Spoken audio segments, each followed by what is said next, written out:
Everyone, before we jump into this amazing episode, this episode is sponsored by Coca-Cola.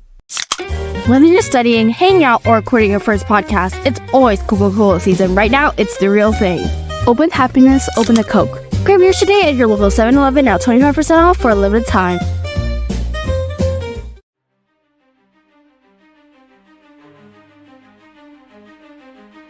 Welcome back to Defying the Unsurvivable, the podcast where we talk about real people who face the impossible and survive. I'm Rebecca, your host. And I'm Lola. I'll be helping tell the story today. I'm your guide through everything. A content warning before we begin. This episode includes graphic descriptions of violence and trauma. Listener discretion is strongly advised. Today's episode is really special and also very serious. This episode is about bravery, strength, and never giving up. We have an incredible guest joining us, someone who survived something truly unbelievable. She's strong, inspiring, and she's here to share her story with us. Please welcome Alison Botha.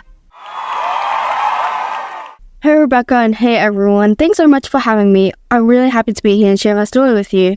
We're so excited to have you here, Alison. Your story is one of the most powerful we've ever heard, and we can't wait to learn more about your journey.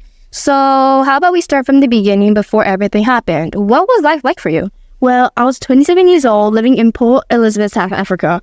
Life was pretty normal. I worked, spent time with my friends, and I loved the ocean. It was just everyday life, you know. I never imagined so horrible could happen. December 18 started as a normal day for Alison. She was hanging out with her friends. Later in the day, she just dropped off a friend and parked her car outside her apartment, but suddenly, a man with a knife forced his way in. Did you know him personally? What was he like? Who was he to you? Someone close, a friend, or just a familiar face? I'm really curious to understand more about who he was and what kind of impact he had on your life. Name was Francis Schwartz, but he first told me his name is Clinton, which wasn't true. He made me drive to a quiet spot, and then we picked up another man, Theus Kruger. I was terrified. I kept telling myself, just stay calm, don't fight back, just do what they say. I couldn't believe this was actually happening to me. These two men committed one of the most horrific crimes in South African history. They attacked Alison multiple times. When she was still breathing, they stabbed her in the abdomen over 30 times. Even after that, they noticed she was still alive, so they cut her throat 16 times, leaving her almost unalived. Believing she was deceased, they left her alone in the bushes and fled. She wasn't. Somehow she wasn't. Honestly, it's hard to even understand how you made it through that. What happened to you was beyond terrifying, and most people wouldn't have survived. The fact that you stayed calm, kept fighting, and found the strength to move to keep going, that's just incredible. It really shows how powerful the will to live can be. After the attack, I remember waking up in the bushes. I was barely alive, but something inside me said, don't give up. I didn't want them to get away with it. So I managed to write one of the names and send a message for my mom, saying I love you. Then I saw headlights in the distance. Even though I could barely move, I had to try. My head was hanging off of my head, so I used one hand to hold my neck closed and the other to keep my intestines in with my jacket. I don't even know how, but I started crawling towards the road, hoping someone would find me. That's when Tian Elard, a veterinary student, found her in the street. Using his medical knowledge, he carefully placed her thyroid back, which helped her survive. Then he called for help. Doctors were amazed she was still alive. They said her windpipe and arteries were missed by just millimeters. That's barely anything, just a tiny bit deeper, and things could have gone completely different. It's honestly terrifying to think how close it was. Something as small as a few millimeters, that tiny space, was the difference between life and departing from the world. It really makes you realize how fragile life can be, but also how strong the human body and spirit are when it matters most. It really is. One of the surgeons said it's a miracle you're alive, and I believe that. But I also think I made a choice. I chose to fight, just knowing I was worth getting up for it. I couldn't die like this, not at their hands. So there were a lot of elements there, but I remember that was when I thought I have to get up, and from that moment of getting up, well, you know, it wasn't easy, but I didn't want to die after that.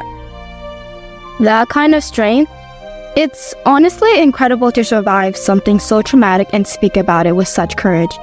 What were you like before all of this? How did you think it changed you? I was just a regular person. I liked going out with friends, being silly, and laughing a lot. Honestly, I never thought my name would be known for something like this. Alison went through surgeries, pain, and long recovery, but she didn't stop. She told her story in court and helped put the attackers in prison for life. That's insanely brave. I honestly can't even begin to imagine how difficult it must have been to face them again after everything you went through. It takes an extraordinary amount of strength and courage to not only survive something like that, but to stand in front of them, look them in the eye, and tell your story out loud. That kind of bravery is truly inspiring. It shows just how powerful and resilient you are. It was really hard. Walking into that courtroom and seeing them again, it took everything in me. But I had to. I didn't want them to hurt anyone else. I needed to take my power back. I wanted people to know I'm not just a victim, I'm a survivor. Her story is more than just what happened. It's about how she stayed strong when everything felt impossible. It also connects to bigger issues like gender-based violence and women's safety. Yeah, even today, people around the world are still fighting for safety and respect. Alison's story reminds us how important that is. This isn't just history, it's something that affects people right now. I could survive something like that. I really believe other people can survive these struggles too. Now I talk to people all over the world and I try to remind them they're stronger than they think and they're not alone. Alison's story is more than a survival story. It's a message of hope, strength, and healing. And after everything she went through, she found a new way to see the world. Never drive in a car without locking the doors. I'll never again watch a film without marveling at every camera angle and the lighting and knowing how many people are in the room watching the person voice her thoughts. I'll never again stop myself from crying when I feel the need. And I'll never again see a butterfly without taking it as a sign just for me. That quote gives me goosebumps. It shows how even after something so horrible, you can still find meaning, beauty, and strength in small things. It's like the world looks different when you fought that hard to still be here. It's true, the little things matter so much more now. Every smile, every hug, every sunrise. It just all feels like a second chance. And I don't take any of it for granted. Totally, Alison. You're such an inspiration. Before we end, here's a question for our awesome listeners. What do you think helped Alison stay alive that night? Was it her mind, her body, her hope, or all of them together? Take a second to think about it. What would you do if you're in a situation where you had to fight to live? As we come to the end of today's episode, we reflect on the powerful story of Alison Botha, a woman who showed the world what true courage looks like. Her journey is one of the unimaginable pain, but also of extraordinary strength and hope. We explored how she faced her darkest moment and chose not to let it define her. Instead, she rose above it, transforming from a victim into a survivor, and ultimately into a global speaker who continues to inspire people everywhere with her message of resilience and empowerment. Alison's story is a reminder that even in the face of darkness, light can still break through. To wrap up this powerful episode, we just want to say a huge thanks to all of you listening. We also want to thank our amazing guest, Alison Botha, for sharing her story. It takes a lot of courage to talk about something so hard, and her voice really helps people understand the importance of never giving up. Thank you much for having me. I hope my story helps others stay strong and believe in themselves. And if you're going through something, please know it gets better. If today's episode made you think or feel something, check out more of our podcast. We'll keep sharing important stories that matter. And don't forget, you can follow us on Instagram at Defying the Unsurvivable for cool updates, behind-the-scenes clips, and chances to share your thoughts. Thanks again for being here. Until next time, stay cautious, stay inspired, and keep listening to the stories that shape our world. See you next time.